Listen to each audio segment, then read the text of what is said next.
Who the F did I marry? You probably know what I'm talking about. It went crazy viral on TikTok and Instagram. As of everything, I'm late to the party. But when I thought to catch up... Okay, how about a summary? I don't have time for that. If you know someone who has talked about this in less than an hour, hit me up, please. But, I remember a show with a similar name that talked about people hiding horrible secrets from their spouses. Who the Bleep Did I Marry is an investigation discovery show that exposes the crimes committed by spouses and the web of lies they had to create to continue their dark secrets. Now, because of the nature of the content, it's going to get green really fast, but it's very interesting and a good idea to see other people's red flags and the ones that they either avoided seeing or didn't see at all, for us to understand, analyze, and prevent. Let's say their story is our life lesson. Anna was a Cuban exile living in Florida, and at the very young age of 32, she had 2 kids and was twice divorced.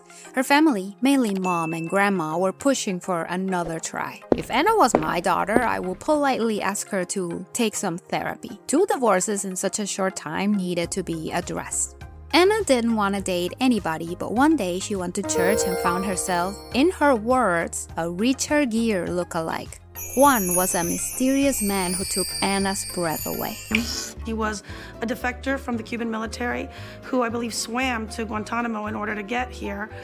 So it was like a heroic story of escape from Cuba. That made Juan very popular in Miami. He was a hero, and Anna loved that, especially because Juan was also interested in her. They started dating, and 6 months later, he asked her to marry him. Anna said yes, of course, but she was smart and waited 3 years for the wedding to happen. That's a good thing. They had time to get to know each other. And remember, Anna had 2 small kids, and 6 months is not enough time for them to understand who this new guy is and his role in the family. Oh, they got married on April Fool's, by the way. I want to believe he picked the date. He probably picked the date. After the wedding, he joined a rescue team in Miami called Brothers to the Rescue. Brothers to the Rescue was a group of volunteer pilots who searched Florida Straits for rafters who were seeking freedom. Juan was already beloved by the community, and now he was rescuing people seeking asylum. Can he be any more perfect? Anna thought so. She was very happy with him. 10 months later, Juan told Anna he took a job in Key West. One of his friends asked him for help moving his yacht, and Juan accepted the extra cash. Anna did not buy that story. She talked to him about it and how she was not happy with him moving so far, and she got a small glimpse of Juan's true personality. I was so uneasy with it that I asked him not to do it. And he got angry, and so I didn't want to argue about it. When Juan Pablo left for his trip later that night, Anna couldn't shake the feeling that something was wrong. The couple wasn't in any financial struggle, so taking that job was bizarre. After he left, he didn't call. Anna was the one contacting him, but Juan would not respond. She knew nothing about him. If he arrived safe, if he was okay, nothing. He disappeared. I guess his absence made Anna assess her marriage and Juan overall. Turns out, Juan wasn't that nice.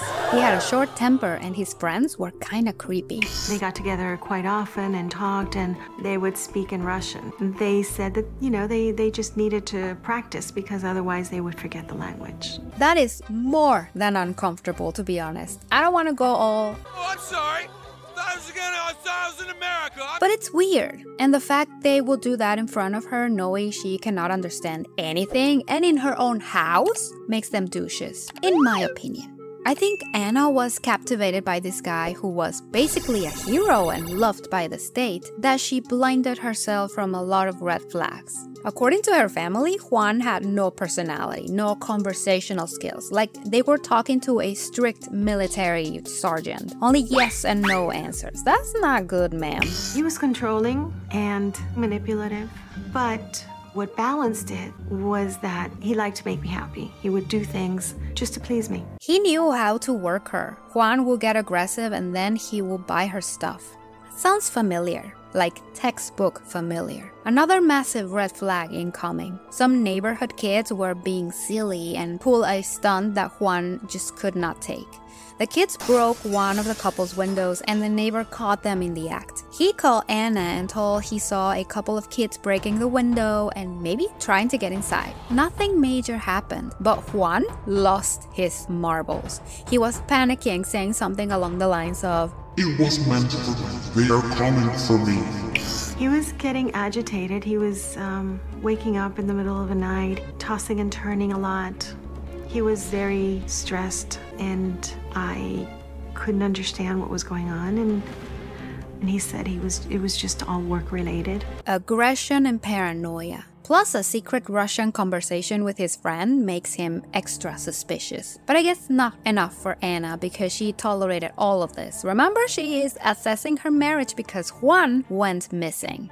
After a full day of calling him and not responding, Anna reached out to one of her friends who suggested searching his things. Maybe he left her a clue, the address of the friend, the phone number in Key West. But what Anna found was absolutely nothing. He took all of his belongings and left. The day before leaving, he told me, if you need to move the car for any reason, remember that I keep an extra set of keys in the drawer.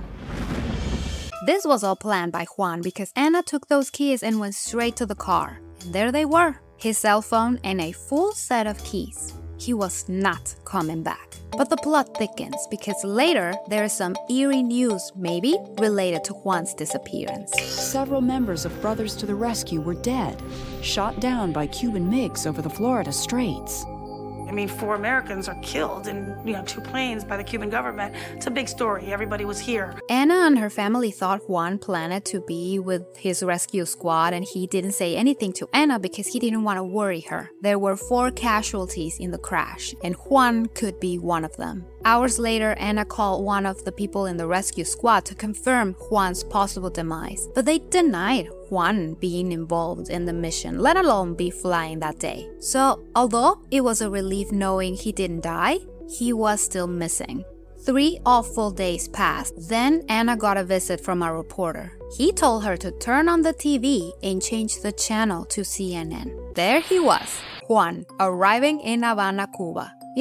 The place he allegedly escaped. Well, I don't know about you, but he looks quite happy to be there. Oh, but there is more. He was interviewed in Cuba. When Juan Pablo granted his first television interview that very same day, he proudly denounced the United States, Cuban exiles, and Brothers to the Rescue, claiming the group was really a bunch of terrorists. Anna was in denial. She thought maybe he was kidnapped by the Cubans, he looked like he hadn't slept at all, and they maybe were forcing him to do it. But the experts disagreed. But U.S. officials believed it was no coincidence that Juan Pablo disappeared the day before the shootdown. By volunteering with Brothers to the Rescue, he clearly knew the ins and outs of the operation. That's grim. To think he was behind the plane crash that killed the people he was working with is disturbing. Regardless of the job, Juan knew them, and the fact they had families, children, wives. Wow. It all pointed to that. Juan planned the crash because he knew the flight schedule and the exact location the planes would be.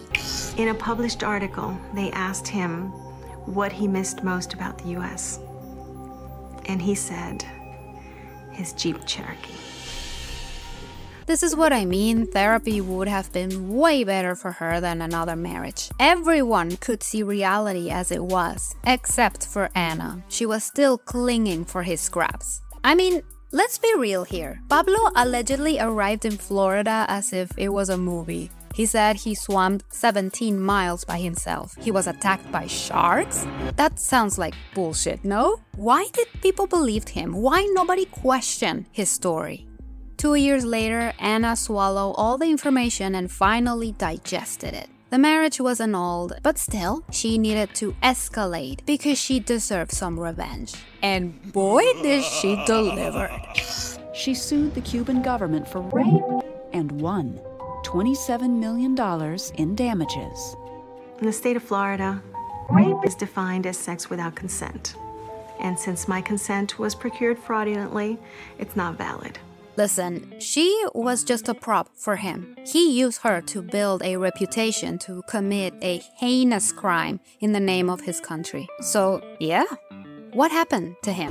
He was promoted to lieutenant colonel and relocated to a very nice residence. If Juan Pablo ever steps foot outside of Cuba, he will spend the rest of his life in an American prison.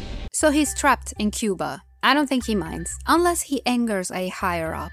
And what about Anna?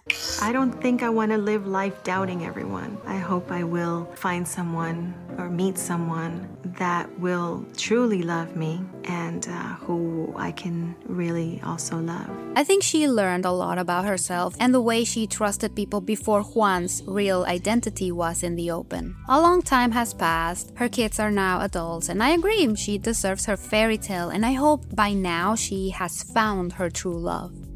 What are your thoughts about this story? It's really creepy, is it? It reminded me of Dr. Phil and his advice to romance scam victims. Meet someone in real life, go to church, and mingle. Well, that's exactly what Anna did. But still, these cases are like what? 1 in a million? Hopefully. Please subscribe and like the video. It really helps.